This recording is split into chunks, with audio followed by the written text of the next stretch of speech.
Sonny Chan hosts an afternoon Cantonese dialect radio talk show in Vancouver. In his 40-plus years in journalism, he's never seen an issue draw as much interest as the Meng Wanzhou case. In our Chinese community in the Greater Vancouver, every Chinese talk about it.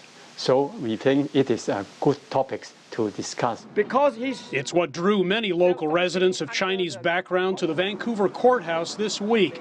Many here, as well as Chan and most of his callers, are angry about Meng's arrest and detention. She is not a serious criminal. She is just a suspect.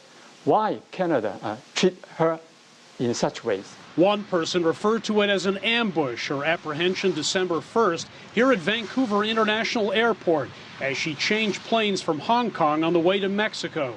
Many felt her subsequent 10-day detention only added insult to injury. We think Ms. Meng should be released immediately.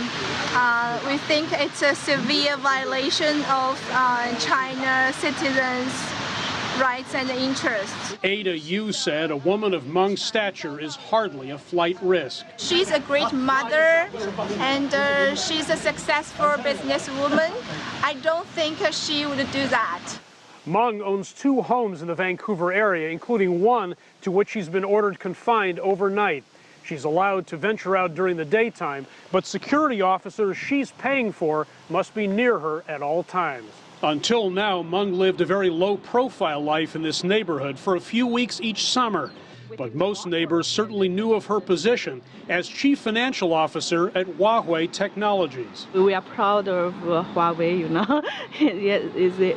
It's a big company. Some see the incident as political, tied to the current trade dispute between the U.S. and China, and say Canada should not be involved. It's not Canadians' business, okay? It's America's.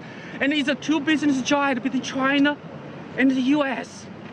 Why should we do the dirty job for the Americans? Chan says Canada should have considered its interests first, and he's hopeful the Meng case will see a timely resolution. I do think that it is only a bargaining chip the United States sent to China. Within the coming 2 months, maybe they can solve the problem. After devoting 3 entire shows to the topic, Chan has moved on to other issues for the time being, in part to let his listeners process what's happened. But he's more than ready to take it up again because he says he and his audience have definitely not forgotten. Hendrik Sabrandi, CGTN, Vancouver.